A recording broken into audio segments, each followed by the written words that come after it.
Баршаңызға қайырлы күн достар, сіздермен Анеля. Бүгін сіздермен үй жағдайында лағман дайындайтын боламыз. Олай болса кеттік. Алдымен барлығын осылай араластырып, артық мөлшердегі суды қоспай, нығыз, яғни сәл қаттылау, қолға жабыспайтын қамыр илеп шығамыз. Қамырды қаншалықты көп илеген сайын өте әдемі болып, жақсы созылатын болады.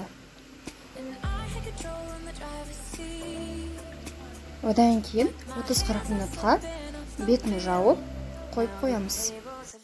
Ал енді біз етті салмамызды дайындайтын боламыз. Етімізді дәл осылай кубиктап турайтын боламыз.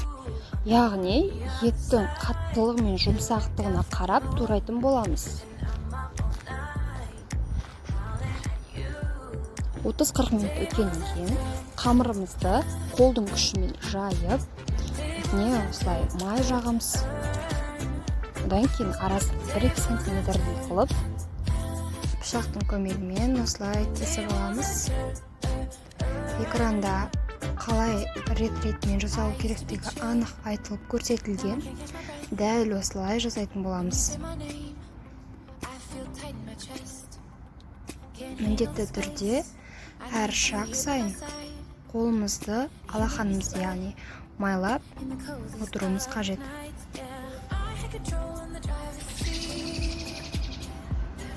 Алақанның көмегімен дәл осылай ширатамыз, қысқаша айтқанда.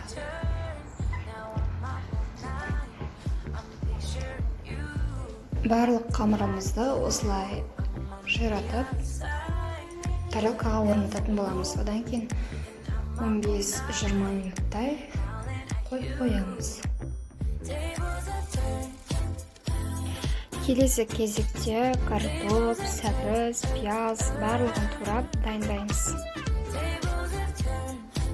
Лағманды көп жерде өте ащы қылып жасайды, ащы бұрыштың көмегімен.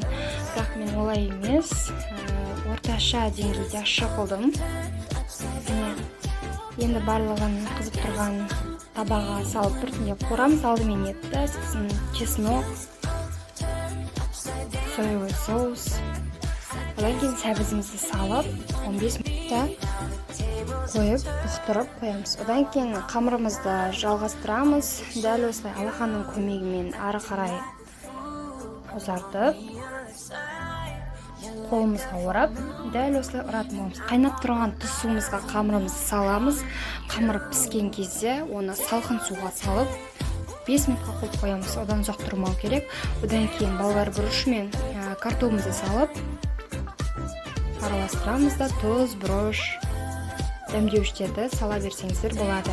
Мен қызыл бұрыштан жарты чайнашқа ғана қостым. Сосын аскөк. Міне біздің ерекше иіспен бұрқырап жатқан лағманымыз дайын. Сіздермен болған Анеля, қош сау болыңыздар. Ұнаса лайк басып, пікір қалдырып кетуді ұмытпаңыздар.